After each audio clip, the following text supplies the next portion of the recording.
Makinig kasi kayo kasi nagbiyak na ako. Mga kapatid, magkasama. Ang nagkakalimutan niyo. Mga kapatid, ano po, kasi hindi po nagkakalam si Maricel po ay napakabuti po sa kanya. Ano po siya yung kanyang sa Panginoon. Kaya kapag naman kang sister, nakasama na namin dito sa community, hindi magkakalit siya. Napakabuti ng Panginoon dahil tinupad niya ang mga dinadasal ko pa sa kanya. Natutupad po yun. Sa iyong pupuntahan sa Canada, naway maging maayos ang lahat. At siyempre, kasama mo naman si Lord. Alam nyo, napakapasensya ko talaga ng mga ano ko. Hindi lang ko si Maricel na pagiging mga sa kanilang nanay kasi parang ako yung kanilang ama. Mas makulit pa nga yung nanay kaysa sa kanila. Napakabuti ng mga member ko. Sana naman si Sister Maricel, napaka-patient po na kanila. Sis, wala po akong ibang dalangin kundi si Lord. God is always with you. Kasama ang pamilya mo sa Pilipinas. Kaya, pagdating mo naman doon, narito lang din naman kami. Siyempre may mga social media naman. Kaya, lagi mo, don't lose connection naman. Diba? God is always with you.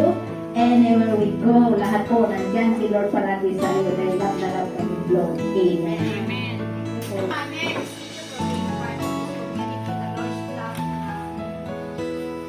Kami po ay nagpapasalamat sa iyo.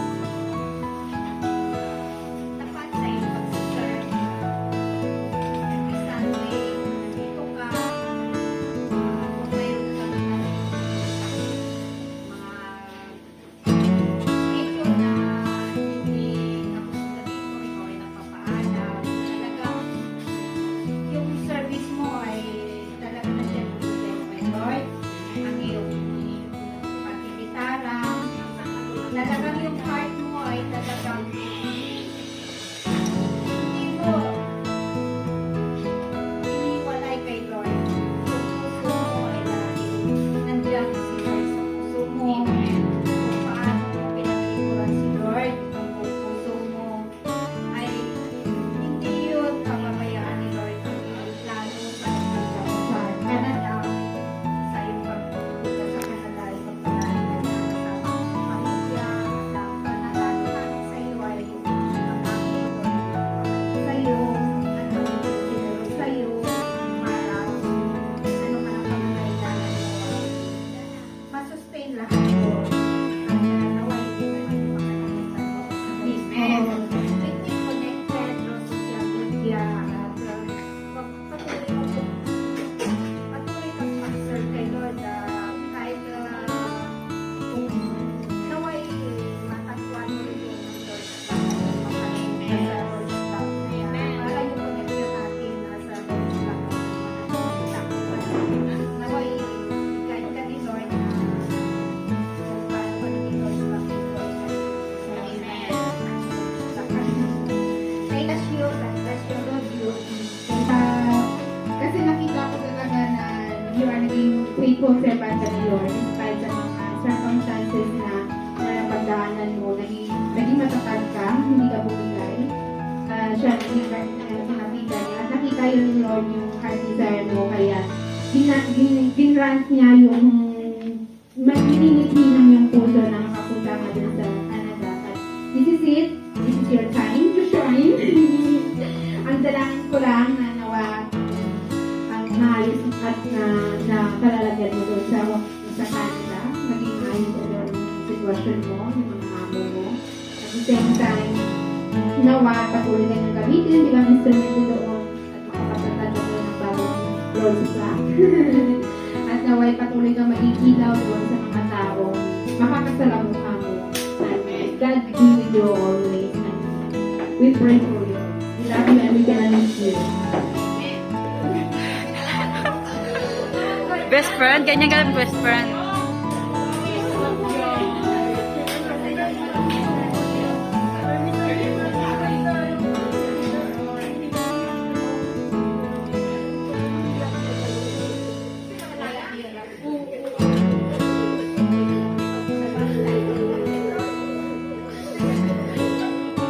iyak.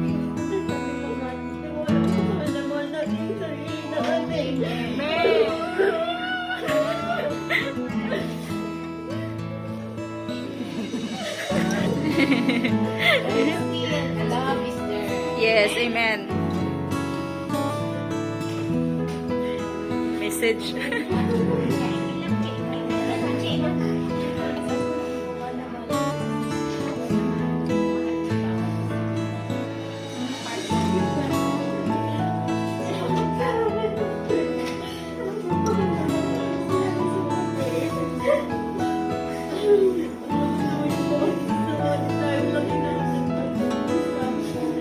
Kung na ano yung iiyak na silang dalawa. Cartoon, nakakaiyak ka. Hindi mo rinig yung sinasabi doon.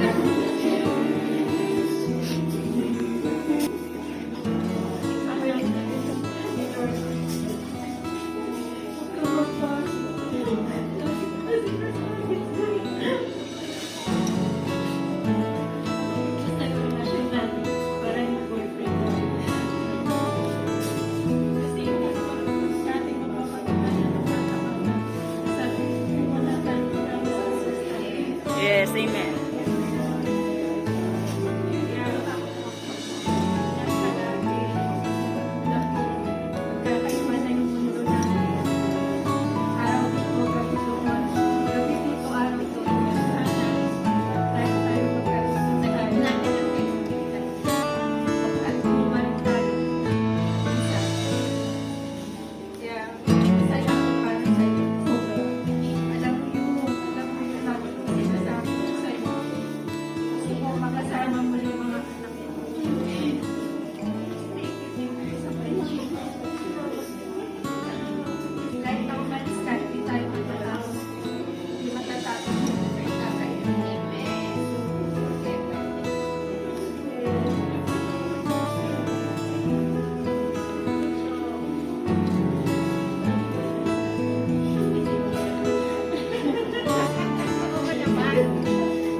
Una sa lahat, thank you dahil nung bago ako dito, talagang lagi niya akong pinakausap. Thank you.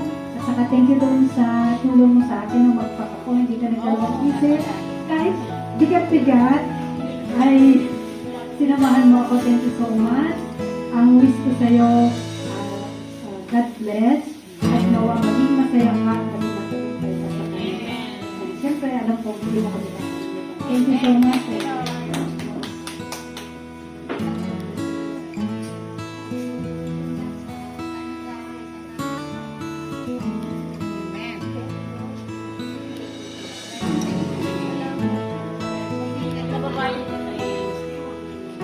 Ba't walang... Sir, kilala ko talaga. Sister A1 na kilala ko sa Ba't paikot? Yung maiyak ko sa mama kasi kabalitan siya. Sobra. Nadalik na talaga siya sa church. Alam ko kung paano lang siya.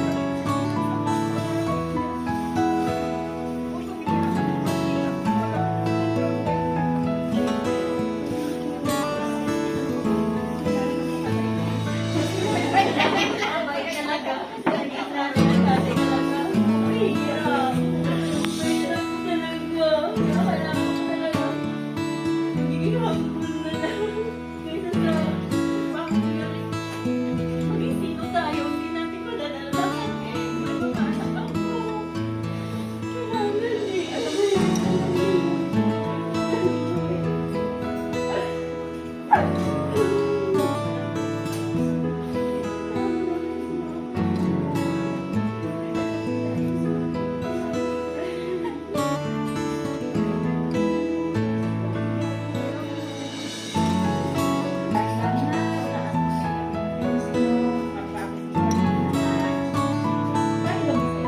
Doon pa tayo sa bahay.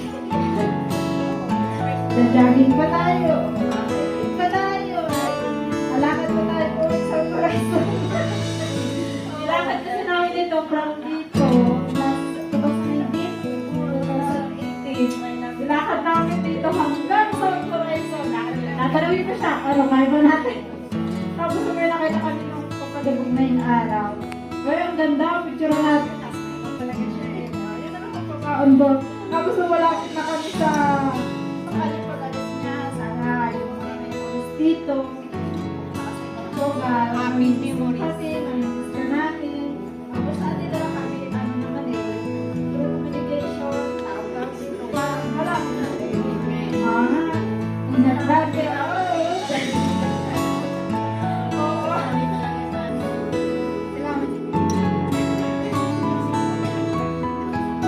Ilang hug.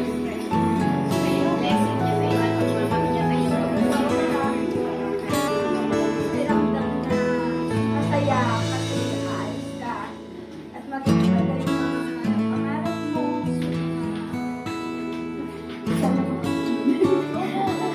Mga usapan natin was ito din yung malungkot kasi hindi mo na kayo makakasama kasi ang tayo.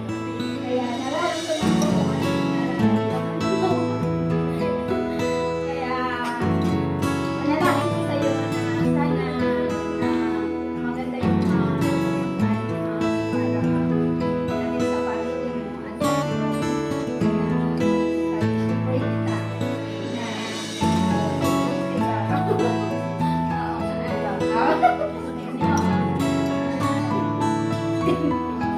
basta tayo lang dalawa.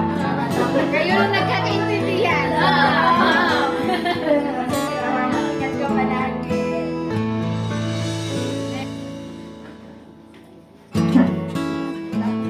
Pero ito lang yung short na kanta ko para sa iyo lahat. Kasama mo ang Diyos. Di ka mag